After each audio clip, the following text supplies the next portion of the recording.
గౌరవనీయులైన పవన్ అన్న గారు, మీరు ఒక నటుడుగా, గద్దరన్న అభిమానిగా తెలంగాణ ప్రజలు ఎప్పుడు మిమ్మల్ని గౌరవిస్తానే ఉంటారు. కానీ తెలంగాణ ఆవిర్భావ దినోత్సవం రోజు మీరు మాట్లాడిన మాటలు ఒక తెలంగాణ ఆడబిడ్డగా నేను ఖచ్చితంగా ఖండిస్తున్నాను. తెలంగాణ సినిమాల్లో యాక్ట్ చేస్తే రాలేదు, తెలంగాణ పొత్తులకు పోతే రాలేదు, తెలంగాణ పైసలు వంచితే రాలేదు, తెలంగాణ లాబీలు చేస్తే రాలేదు. తెలంగాణ పోరాటం ఓ సాయుధ పోరాటం. తమ రక్తం చిందించిన గడ్డగా నిలబడ్డ తెలంగాణ బిడ్డల త్యాగాల పోరాటం. తెలంగాణ ఒక ఆత్మగౌరవ పోరాటం.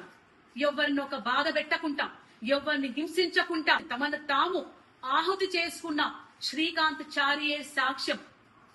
తెలంగాణ పోరాటం ఒక సాంస్కృతిక యుద్ధం. పాటలతోని, మాటలతోని ప్రజల్లోకెళ్లి, గడప గడపకెళ్లి ప్రజల్ని చైతన్యవంతం చేసిన పోరాట గాథలున్న చరిత్ర ఈ తెలంగాణ గడ్డ.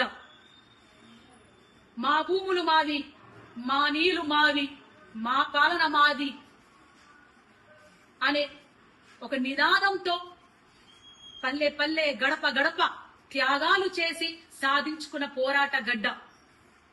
తొలి దశ తెలంగాణ పోరాటంలో 2000 పైన అమరులయ్యారు. అది ఆన్ రికార్డ్. కానీ ఎంతో మంది అడవిలో అన్నలు తెలంగాణ కోసం సపోర్ట్ చేస్తూ వాళ్ళని ఎన్కౌంటర్ చేయించబడ్డారు.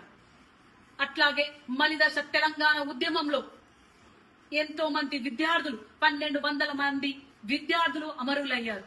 ఎంతో మంది ఆడబిడ్డలు, తల్లులు తమ కొడుకులని, తమ బిడ్డలని నడవండ్రా బిడ్డ, మన తెలంగాణ మనది, మీరు ముందుకెళ్ళండి, పోరాటంలో భాగం కండి, మేం కుటుంబాలను చూసుకుంటాం అని వీరగాథలు నడిచిన తెలంగాణ మనది.